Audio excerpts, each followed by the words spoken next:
ओम श्री गुरुवे नमः।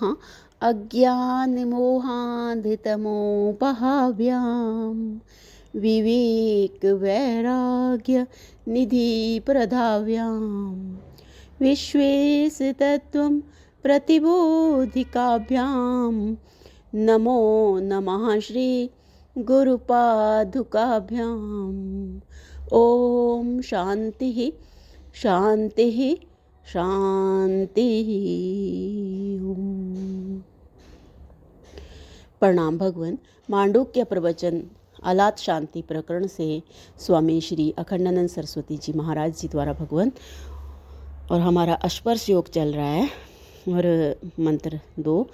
तो स्वामी जी ने बताया कि भाई दूसरी बात यह है कि आत्म प्रकाश अद्वैत में विवाद किससे विवाद होता है, जहाँ पक्ष और प्रतिपक्ष का ग्रहण करके परस्पर विरुद्ध भाषण करते हैं। यहाँ तो परस्पर विरुद्ध भाषण ही नहीं है, क्योंकि अवरुद्ध है। यह अवरुद्ध कैसे है? आत्म प्रकाश होने से। अपने स्वरूप का आविर्भाव किसी के विरुद्ध नहीं होता। अगर शीशे में कभी अपने को देखो तो क्या गुस्सा करके शीशे को कभी घूंसा मारोगे? यदि कभी किसी कारण से कोई शीशे को पटकेगा तब भी अपने को नहीं पटकेगा। अपने स्वरूप का जो आविर्भाव है वह किसी के विरुद्ध नहीं होता। अपने स्वरूप का जो आविर्भाव है वह किसी के विरुद्ध नहीं होता। ऐसा ज्ञान जिसमें किसी को छूना ना पड़े, संबंध का बंधन ना जोड़ना पड़े, ज्ञान प्राप्त करते समय भी सुख होवे और आगे भलाई होवे और किसी से वाद विवाद ना होवे, ना अपने विरुद्ध पड़े ना किसी और के विरुद्ध पड़े। तो ऐसा जो ज्ञानोपदेश किया हुआ है, ऐसा जो स्पर्श योग है, हम तो उस स्पर्श योग को ही नमांसि नमांसि नमांसि नमः नमः नमः करते हैं। हम उसको प्रणाम करते हैं, माने अपना अहम छोड़कर हम स्वयं स्पर्श रूप हैं। गजब। संपूर्ण प्राणी सुख स्वरूप हैं। हम स्वयं हित रूप हैं। हम स्वयं अविवाद रूप हैं। हम स्वयं अविरुद्ध रूप हैं। हम स्वयं ज्ञान स्वरूप हैं। हम स्वयं ज्ञान रूप हैं।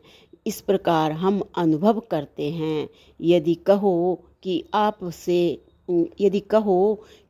में जो लोग विवाद करते हैं वे तो हमारे विरोधी हैं, नहीं, वे तो हमारे साधक हैं, बाधक नहीं हैं।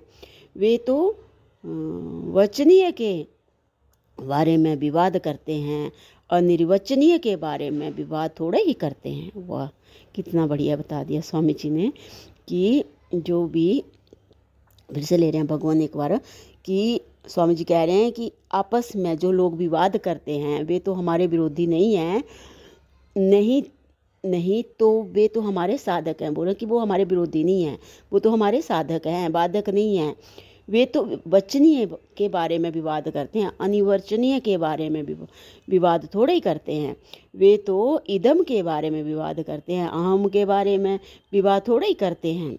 वे दृश्य के बारे में विवाद करते हैं, दृष्टा के बारे में, दृढ़ मात्र के बारे में विवाद नहीं करते हैं।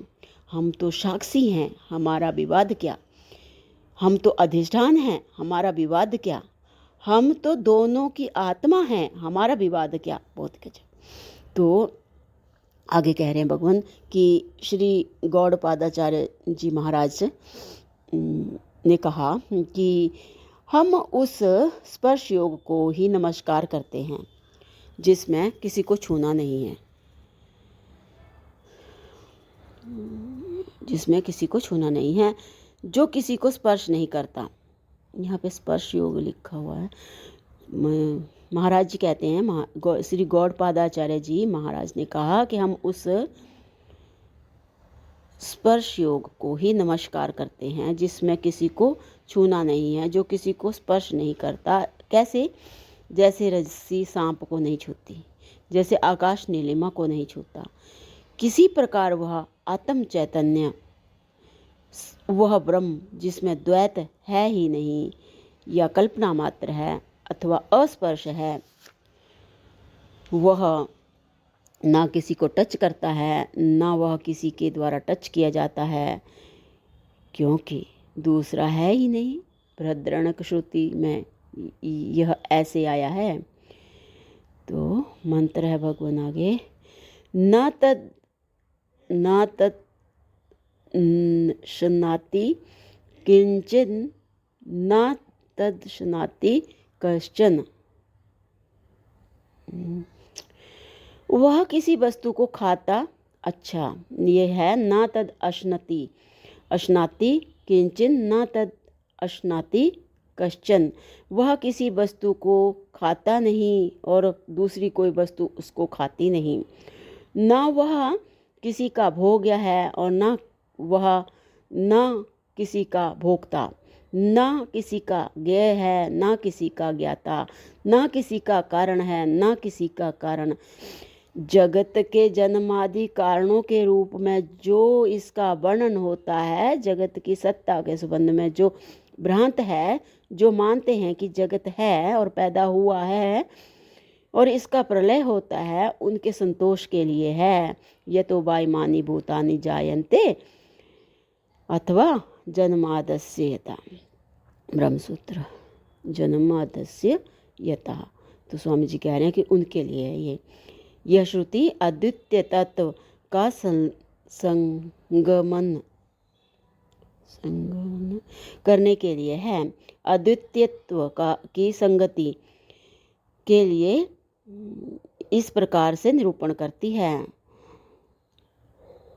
जिससे अद्वितीयत्व जो है, जो अक्षुण रहे सो अक्षुण रहे। ज्ञानी जीवन मुक्त पुरुष भोगता है, ज्ञानी जीवन मुक्त पुरुष भोगता है और ब्रह्म भोग्य है, यह गलत है। अथवा ब्रह्म भोगता है और जीवन मुक्त ज्ञानी पुरुष भोग्य है, यह भी गलत है। ब्रह्म भोगता है, अज्ञानी भोग्य है, या अज्ञान भोग्य है, ऐसे भी नहीं। माने भोक्ता और भोग्य का भेद ही नहीं है। अच्छा, हम ज्ञाता हैं, ब्रह्म ज्ञेय है, या ब्रह्म ज्ञाता है, हम ज्ञेय हैं, अथवा ब्रह्म ज्ञाता है, अन्य कुछ ज्ञेय है, ऐसा भी नहीं। कार्य कारण कर्ता कर्म इनका सदंश में अध्यारोप होता है, चिदांश में दृष्टा दृश्य दर्शन दृश्य। और अच्छा, ये स्वामी जी कह रहे हैं कि सतांश में जो वो अध्यारोप कर्ता कर्म, हाँ, कि कार्य कारण कर्ता कर्म इनका सतांश में अध्यारोप होता है, और चितांश में दृष्टा दर्शन और दृश्य, और आनंद में आनंदांश में भोक्ता भोग्य भोजन और इनका अभाव भी प्रतीत होता है। भोक्ता भोग्य भोजन और इनका अभाव, दृष्टा दर्शन दृश्य और इनका अभाव, कार्य कारण कर्ता कर्म और इनका अभाव, ये सब जिसमें केवल अध्यस्त हैं, उस अधिष्ठान में किसका स्पर्श करे और कौन करे? ना स्वपन दृष्टा है और ना स्वपन दृश्य है। प्रारंभ में निरूपण करने के लिए एक ही दृष्टा, प्रारंभ में निरूपण करने के लिए एक ही दृष्टा सृष्टा अंता इस तरह से निरूपण करते हैं। वह जिज्ञासु की भोली भाली बुद्धि को परमात्मा में प्रविष्ट करने के लिए एक युक्ति है। ये स्वामी जी ने बता दिया कि जो ये त्रिपुटी दृष्टा दर्शन दृश्य ज्ञाता ज्ञान ज्ञेय जो भी हम समझाते हैं, ये बस परमात्म बुद्धि, जो ये भोली भाली बुद्धि इधर उधर भटक रही है, इसको परमात्मा में लगाने की, प्रविष्ट करने के लिए एक युक्ति है, तो कि वो अपने अधिष्ठान स्वरूप को पहचान जाए। इसके लिए इन सब चीज़ों का बताते हैं। तो भगवान अब इसके आगे जो है, अभी स्पर्श योग और चलेगा, इसकी विस्तृत व्याख्या अगले सत्संग से कंटिन्यू करते हैं। प्रणाम भगवान। ओम शांति ही शांति ही शांति ही। ओम।